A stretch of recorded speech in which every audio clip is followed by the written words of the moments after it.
part 2, continue on. They say, the Lord seeth us not. They're spiritual. They exist in death. They know that the Father reality cannot see them, that they are hidden from the Father, because they only have the earth energy reality. The Father cannot see them. That was why Shaddai had to send the witnesses down to Sodom and Gomorrah, Zeboim and Admon Zoar. He had only heard hearsay of what was going on down there. His reality cannot take cognizance of the earth. He only takes cognizance of those that are his, which have the ethereal reality, which he can see.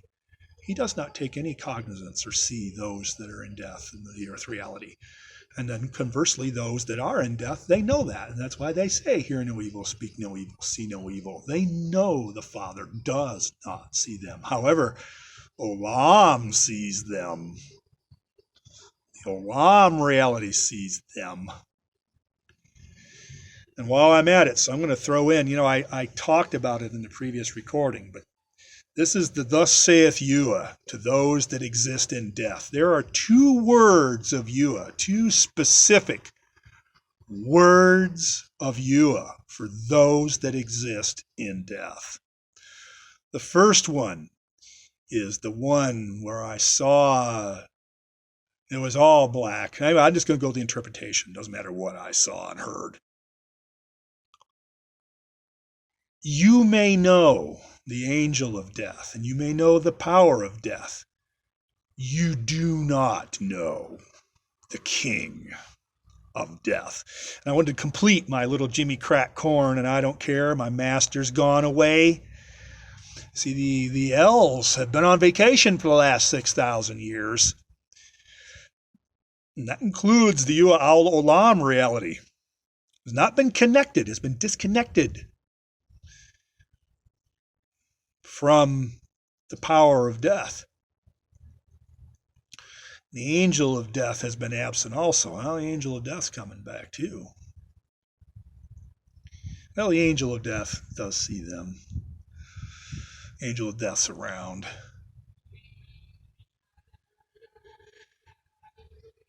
And the word of Yahweh to those that exist in death is, you are all going to get burned up. That is the word of Yahweh unto you. It's already been prophesied before, Malachi chapter 4. The day of Yahweh shall burn as an oven. And yea, the wicked shall be as stubble. They're going to be ashes under the feet of the righteous. This is an actual physical, literal. The fires that are coming are going to burn the wicked so many different ways. And there's another, and they think that because they've made a covenant with death, that these things are not going to happen to them. Wrong. They didn't make the covenant with the king. They only made the covenant with the servants. The king is like, the servants are going to do what I say, not what you say. There's another word of Yahweh that I have for those that exist in death. And I touched on parts of a bit of this. I wanted to continue on with this. Why the invasion of Iraq? So for the 90% that Tell Live Vision works on, bomb for democracy and freedom, whatever. Because the dum-dums, that's not my word, that's the one who says he owns all of you and says, I've owned your family's blood, your family's name and your family's blood for 9,000 years. You go take it up with that guy. The dum-dums.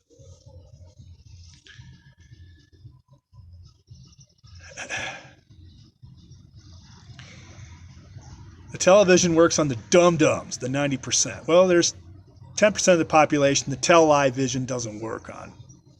So they gotta have this amalgamated some truth mixed in with it. Still lies, of course, but gotta mix some truth in with it somewhere. I remember this individual that I would have these verbal disputes with. I said, why don't you, this individual had a dog. And I said, why don't you go outside and get that dog turd and throw that in that pot of chili you're cooking? It's natural, it's organic. all natural. I said, why don't you eat that? Well, that's even in churchianity. They said that closer truth is to the lie, the more damning it becomes. Interesting. So for the 10%, yeah, we're here to steal your stuff and sell it back to you at a profit. We're here to steal your oil. But that's not the real reason why those that exist in death are there. For the 0.1 of the 0.1 of the 0.14%, did I work it out? The 500? Why are they really there? They're there to steal, to gather up the ancient high technology from before the war and the KT event. The ancient high technology and rocket sites all over the world. So, and the masses were told. Why? Where was the first place the U.S. troops went? When they rolled on into Baghdad, where'd they go? The offices, antiquities, the museums. They were there to gather up all the ancient high technology. That's why they were really there. Why? Why the war in Ukraine? What's going on in Ukraine? Same thing. Same thing.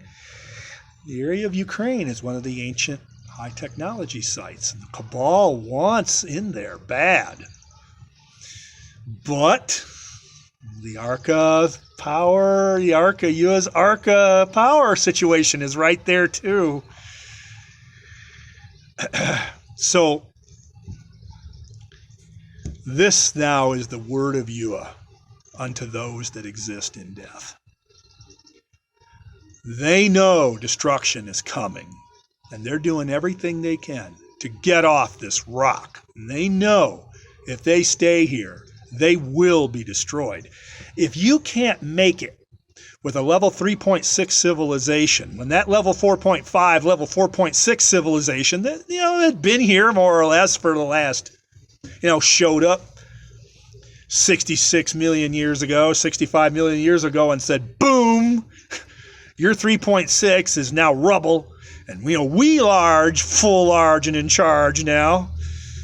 And Al Shaddai came, his heavenly city, shuttlecraft from a Dyson sphere, set down on the North Pole. And the gods dwelt with the people up until just recently, until the Younger Dryas event 13,000 years ago. He's coming back. And those that exist in death, they're spiritual. They know it. And they're saying, yeah, they're telling the masses we got a 0.7 level civilization. They got a 0.2. And they know darn well, yeah, we got a 0.2. What are we, we going to be able to stand against that level 4.5, 4.6 when it shows up? Not going to happen. So they see what happened to the previous, and they went deep under the oceans, deep under the crust of the earth, and they fled to the local stars. That's the only way to survive. They're doing the same thing. Hear the word of Yahweh, you wicked filth. Because that's what Yahweh calls you. You are filth. You are the dirt on the floor. You're filth. That is the word of Yahweh. Hear the word of Yahweh, you filthy dirt. Your rocket programs are not going to succeed. This is the word of Yahweh unto you. No matter how much and how hard you try with your rocket programs to escape this rock, you will not succeed. This rock is your grave. Unless you repent. You will not leave here. That is the word of Yahweh. Shaddai Ehim Elyon unto you. So for the other individuals that are out here that don't know Yahweh, that don't have Yahweh coming and going, see this, see that, see that, like every day. See that, see that. That's one of the words, one of the many, many, many, many, many, many, many, many words that I have. The word of Yua. So that's today's. I don't know where else. That's pretty much today's. Trying to think what else I could. I have to go through my archives. I have so many words of Yua and things that I've been shown and said. And okay, here's one I'll throw in: the Syzygies. I'm probably not even pronouncing it right. The restoration of knowledge, wisdom, understanding. It's not. It's here. It's not being properly. It's the word Sygyzy. Syzy. Yeah,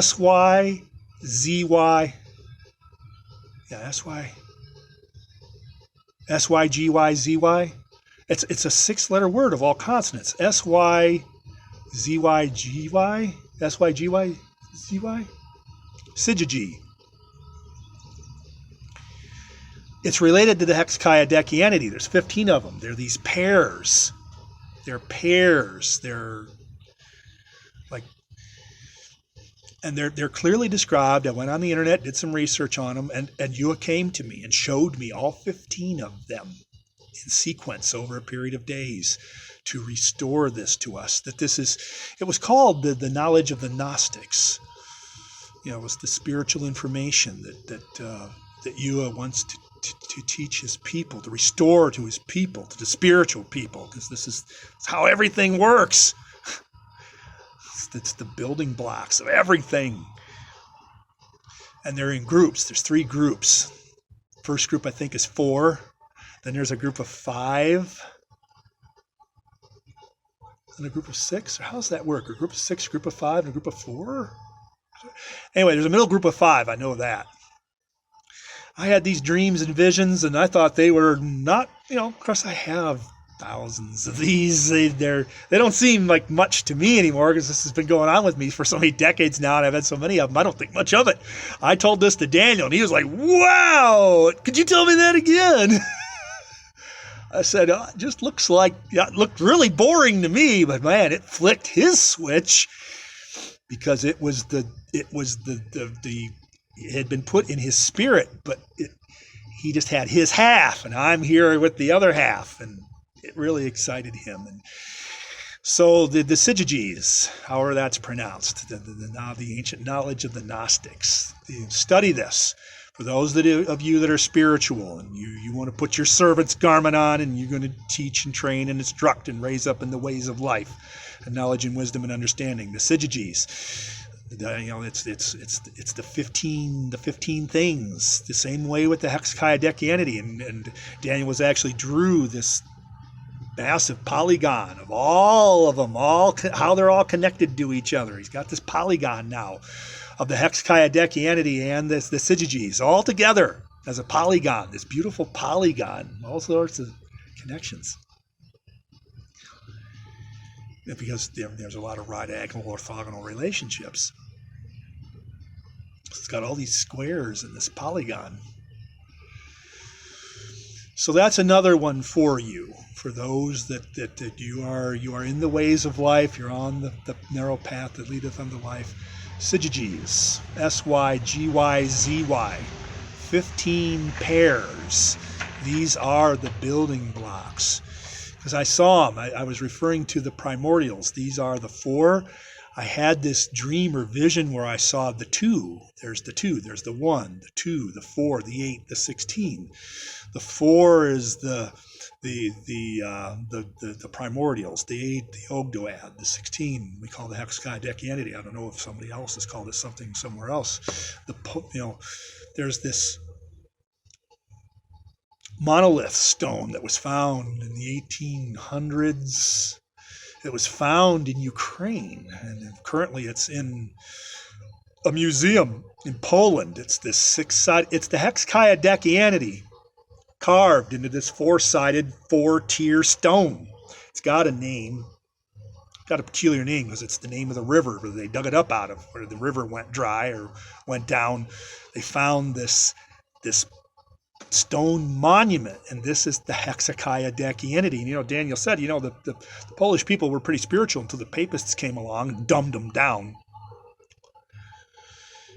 And that's another example of the restoration now of the spiritual information and the knowledge that's been destroyed.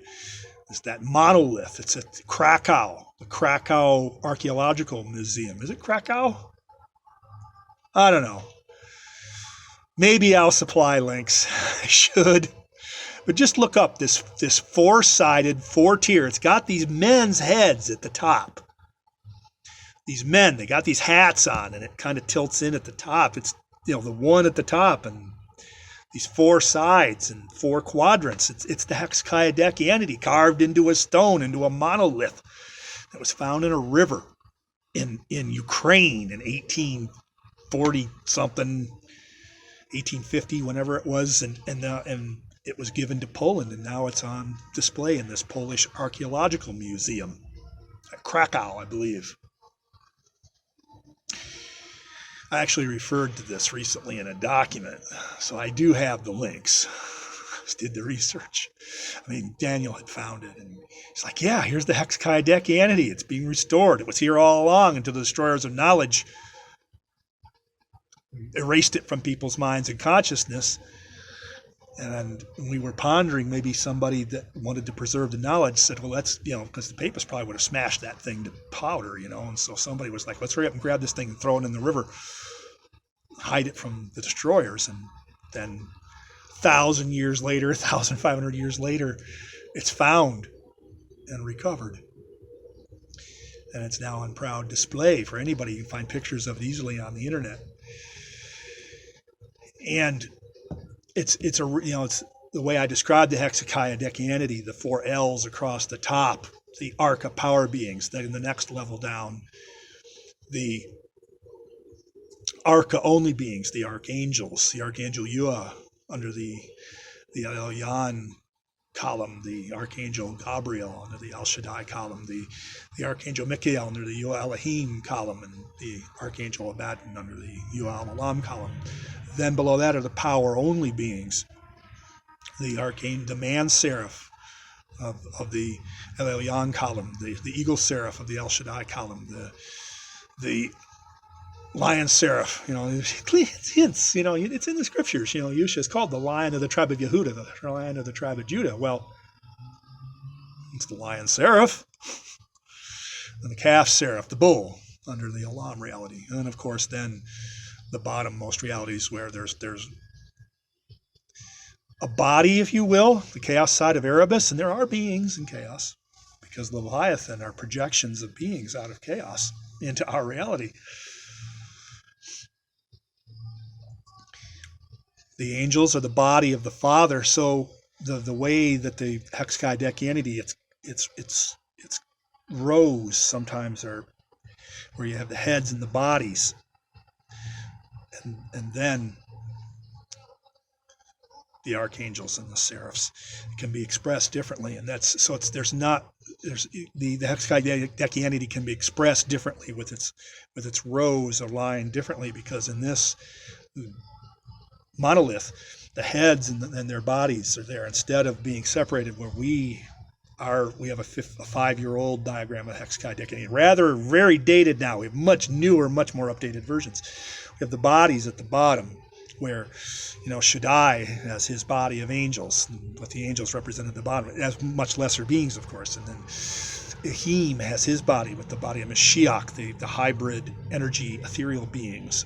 And then Olam has his body with the energy-only beings, with persons, mankind of the last 9 to 11 generations of mankind, of which probably 4 of those previous generations of energy-only groups are here on the earth now. They're still alive. They're still here.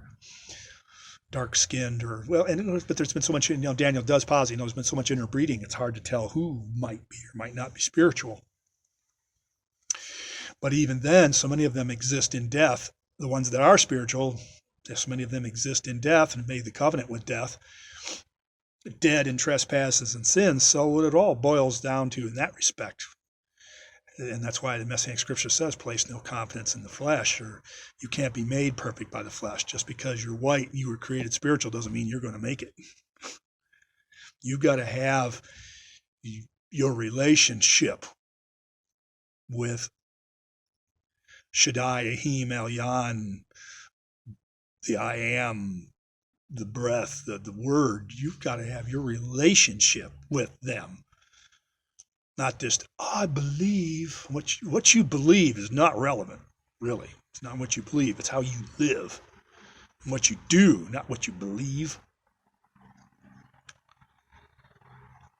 People ask me a lot, what do I believe? It's not what I believe. It's what is. I coined a saying some time ago.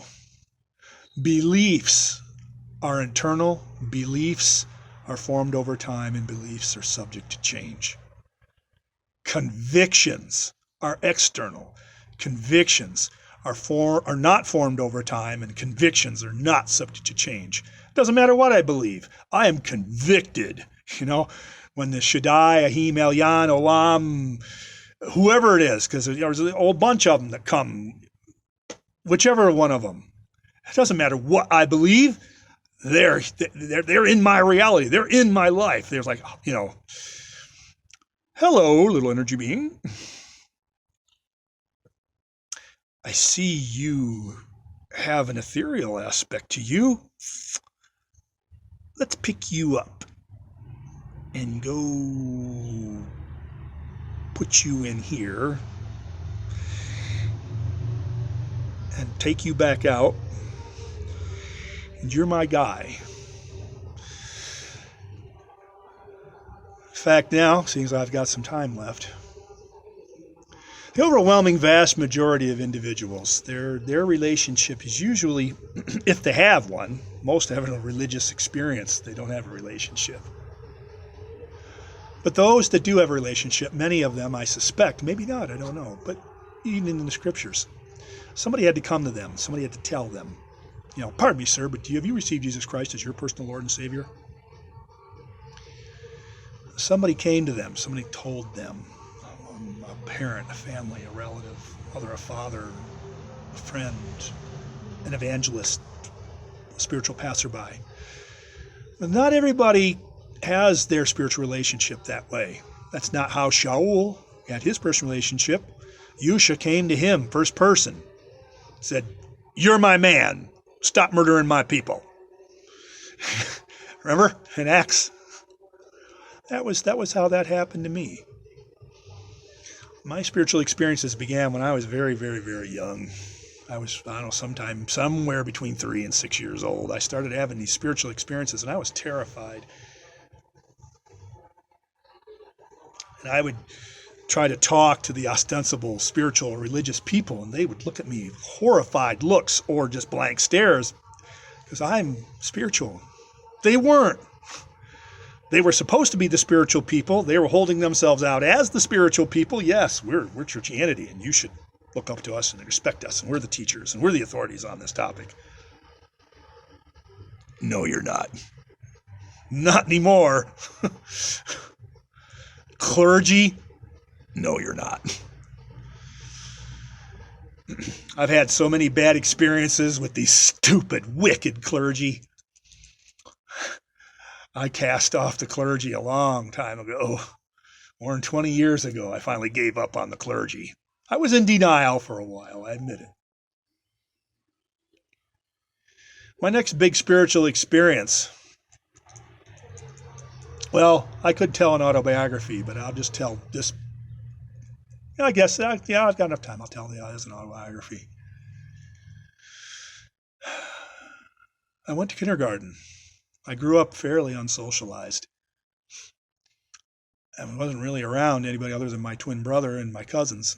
I grew up pretty much without a lot of other interaction. Alone a lot. But was I really alone? No, not when you're spiritual. You always got something going on. I went to kindergarten. I was really excited because my limited worldview, I was thinking, well, if I'm having spiritual experiences, surely somebody else here is having spiritual experiences. Wrong. And I started asking around. I said, do you know anybody who can see angels or hear angels or talk to angels or whatever? And again, these horrified looks. What? And very early on, the recognition of Satanists and persecution when I was 6 years old. They said they put people like you in the loony bin. The mental health industry is run by Satanists who persecute the spiritual righteous. That's a whole other topic for discussion. But I recognized it when I was 6 years old and said, I'm going to have to be quiet. I can't just talk about spirituality to everybody. They're a bunch of stupid morons. And the few that might be spiritual are my arch enemies. 4 years went by. I believe it was Ben Orr. I don't know if it was Ben Orr or not. One of the guys, I was in third grade now. A guy came up to me. He said, Chet. He said, you remember when you were in kindergarten and you asked, is there anybody that knows angels or hears or sees angels or talks to angels? He said, go talk to so-and-so. It was a girl. She was in my grade, but she wasn't in my class. She even rode my bus. She wasn't in my class. Her family was rich. They had horses. They were wealthy. Well, we had a horse and ponies, but we weren't nearly as rich as they were. They were rich. He told me, he said, she sees angels. And I was like, really? I'm excited now, man. Somebody's having a spiritual experience that I can talk to.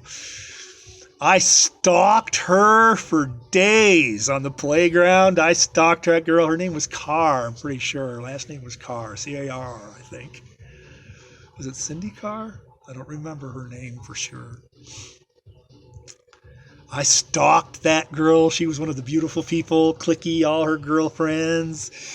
I stalked her for a while. I couldn't get her away from everybody. And finally, I don't remember if I sent somebody to say, hey, go. Somebody wants to talk to you, but not with all your girlfriends, whatever. But she walked away from everybody else, and I'd been stalking her. Finally, I come running up to her, and I said, hey.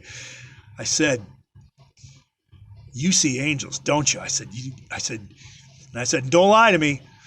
I said, so-and-so, you told so-and-so that you see angels. I said, don't you lie to me. She looked down. She wouldn't look at me. She got real quiet. She goes, yeah, I see angels. I said, wow. I said, well, what do they look like? I said, you talk to them. And she said, he looks like a man. He has wings. He stands in my bedroom at night against the wall, and he just watches me. Now, in the hindsight now, I don't know if that was just a guardian angel, or if that was one of the archangels in her life. I don't know which of the angelic beings that was in her life, but she could see him. And I said, well, does he say anything? And she goes, no. She said, he doesn't say anything. She said, he just stands there and he watches me. So I'm going to presume that she had a guardian angel that had been sent to protect her and watch out for her. And I said, would you? Yeah, I have some questions. Would you go talk to him for me? And she said, I don't want to talk anymore. She ran off. And I was so crushed.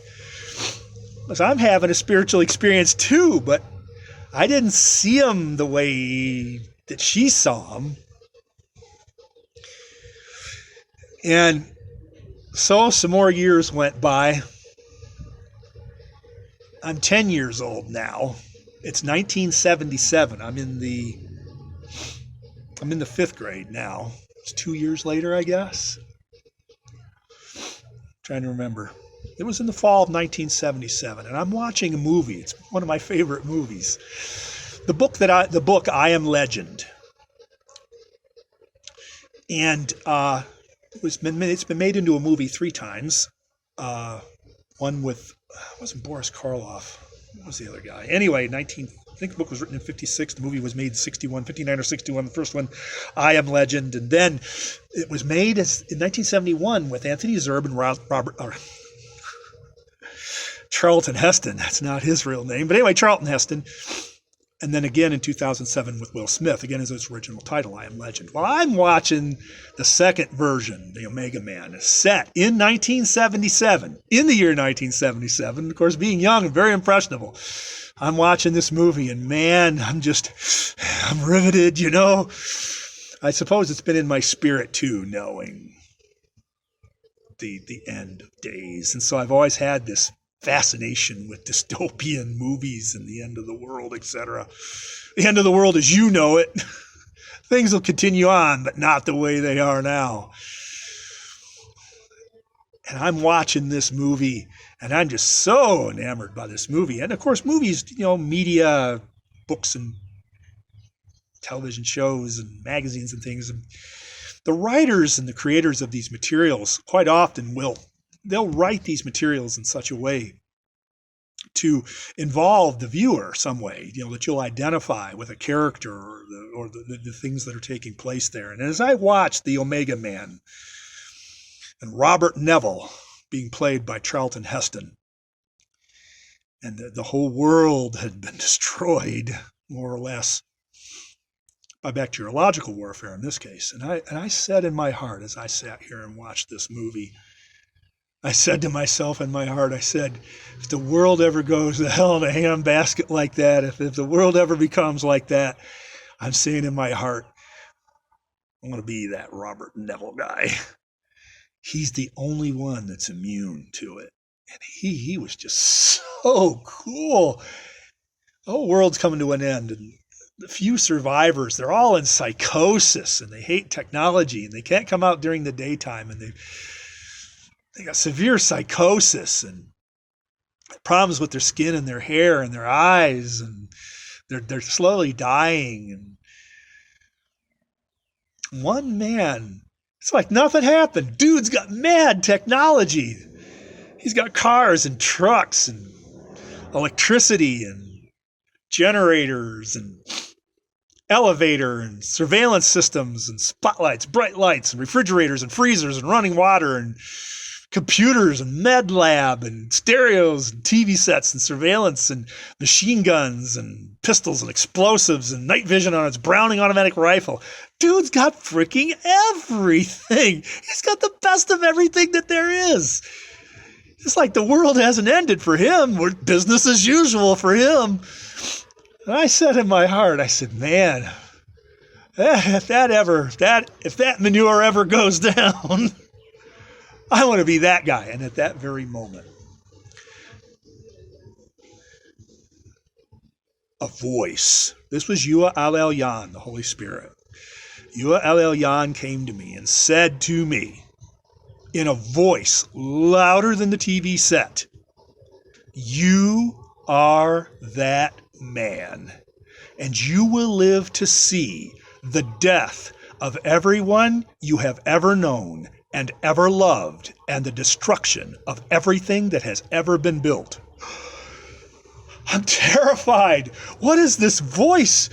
And I'm just a boy. I'm not that man. And I'm suddenly terrified to the world coming to an end. I'm a little boy. I'm scared. I'm scared. And the voice continued. It's not going to happen now. You will grow up. You will become a man.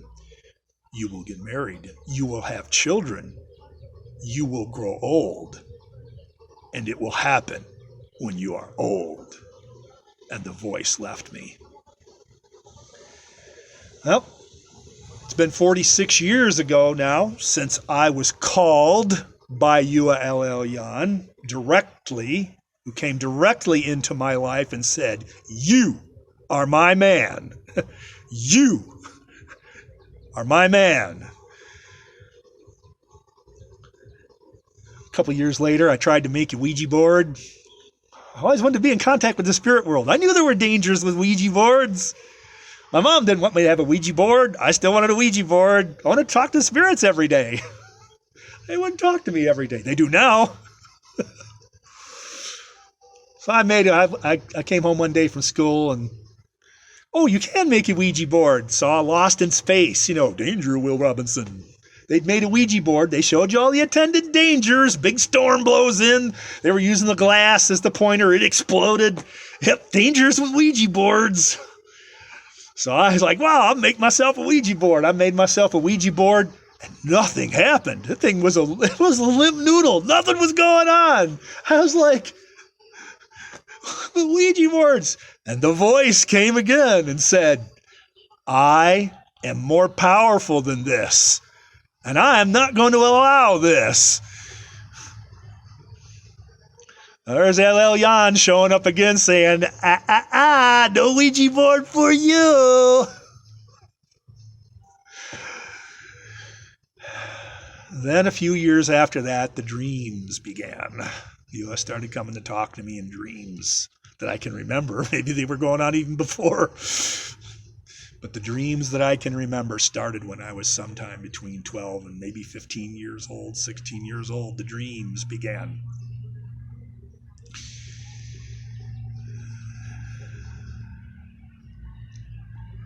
I remember 2 songs, Mr. Sandman, Bring Me a Dream. You know, I also wondered why I was so enamored with songs about dreams. Dream, dream, dream, dream, dream. Well, I'm a dreamer. I'm a seer. That's how it's one of the ways that Yahweh speaks to the seers. It's always in the Psalms. Yahweh speaketh once, yea, twice. The man perceiveth it not. At night, when the man sleepeth upon the bed, he openeth their ears unto them, and sealeth their instruction, that their soul may draw back from the pit. The dark similitude, the dreams. It wasn't until only about 6 or 7 years ago that I finally found a knower. Yeah, well, all these dreams, I don't know what they mean. Now I got the knower. Some of them I do know, but the majority of them, even with all the experience and knowledge I got now, I take random guesses. Totally wrong. Totally wrong. I tell the dream to Daniel. He goes, I say, is it this? Nope. Nope. Wrong. Wrong. Wrong. I still get it really wrong. Got to have that knower. Got to have that knower with the gift of interpreting dreams. And I've been meeting other people, the seers. There's other seers. I've come to, it's like, well, where are the other knowers? And of course, the same thing. The knowers, they're not going to talk to people. In fact, I was the first one. I remember the first, I was telling Daniel, I'd say, I had a dream. And he'd heard other people throughout his life have a dream, and Yahweh was talking to him, and he would not tell them the interpretation. He would not identify. He was a knower. He kept his mouth shut. I was the first person he told me ever. Oh, you got a dream. I'll tell you what that dream means. I was the first one. So we're that pair, the knower, the seer and the knower, the prophets. One's the seer prophet and one's the knower prophet. So with that, I'll conclude these recordings. I could go more on in my autobiography, but I'm going to conclude for now. Until next time.